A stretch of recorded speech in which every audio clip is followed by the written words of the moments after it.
When I arrived at Oregon State University to start the academic year, room 204 in Morrison Hall seemed perfectly ordinary. The peace didn't last long. A week later, my new roommate, Cale, moved in. Cale was odd from the start. He barely spoke, always wore dark, oversized clothes, and his eyes were constantly scanning the environment. He wasn't just reserved. He was deeply withdrawn. He spent his time staring at the wall or gazing out the window, and even when his back was turned, I felt like he was watching me. The first time Cale crossed the line was when I caught him using my electric toothbrush. No permission, no apology. When I asked him why, he just replied in a flat, even tone. Mine was out of battery. I threw the toothbrush away and bought a small lock for my supply cabinet. But the lock was useless. The following week, I noticed my new AirPods were missing from the locked drawer. When I questioned Cale, his fixed, vacant gaze only pointed to under his bed. Nothing was there, but I knew he took things. He just wanted me to know that I knew. He was playing with me. 2 months into the semester, I was almost used to the small acts of harassment. Then one night, the real horror began. I woke up from a nightmare at 3 a.m. The air was cold, and the room was absolutely silent. In the dark, I heard a deep, shuddering sound of breathing. At first, I thought it was Cale sleeping in his bed, but when I looked toward his bunk, it was empty. Terror seized me. The breathing was coming from somewhere else. It was coming from under my own bed. I slowly slid off the mattress. My heart was pounding so loudly I was sure Cale could hear it. I gathered the courage to turn on the small lamp on my desk. The weak yellow light fell onto my bed, and I carefully lowered my head. There he was, Cale, lying down.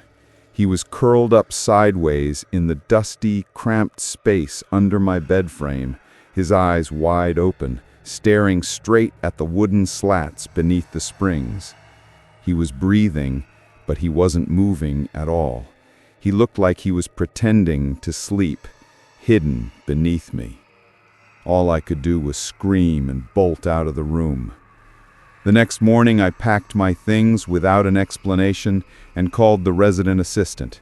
I paid a fine and moved to a new block in the dorm, room 409. I felt free.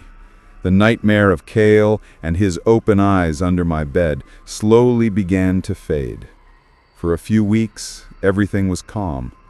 I deliberately bought all new items, making sure Cale had no way to access me. But one night, the horror returned in a new form. It was 2 a.m. I was lying in bed trying to sleep. Room 409 was in total darkness and silence. Suddenly, I heard a quiet, metallic scratching sound. It was the sound of a key. My heart hammered in my chest. Someone was trying to pick or unlock my door. The sound of the small clicks and the metal struggling inside the lock mechanism was perfectly clear. It wasn't the sound of a thief. It was the sound of someone incredibly patient and determined. I lay motionless, holding my breath, staring at the dark door. The lock struggled and turned slightly several times, but the key or tool did not succeed. Then the scraping stopped. A moment later, I heard a soft whisper from behind the door. It was Cale's voice, so close, so quiet. He wasn't saying, "Open up," or "Why did you leave?" He simply whispered in a perfectly normal, almost sorrowful tone. "Why do you always lock the door, Aiden?" Then it went silent, and I heard slow footsteps walking away. I stayed awake all night.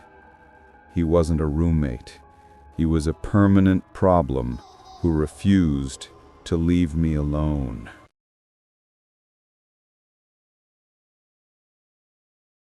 I went back from the schoolyard towards my classroom to retrieve some supplies I had forgotten. The school hallway was quiet and deserted.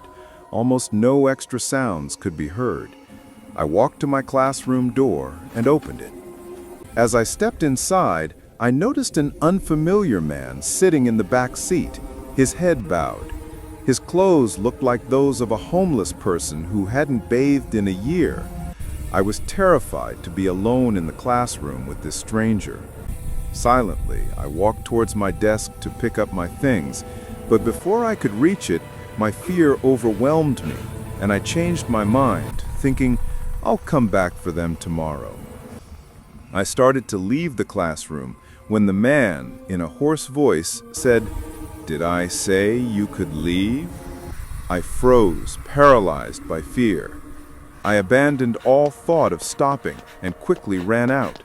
The man came after me, but only reached the entrance door. The next day, I called my friend and recounted the entire incident. He confirmed that a homeless person had been seen loitering around the school for some time. If you have any thoughts, let me know in the comments, and don't forget to like and subscribe.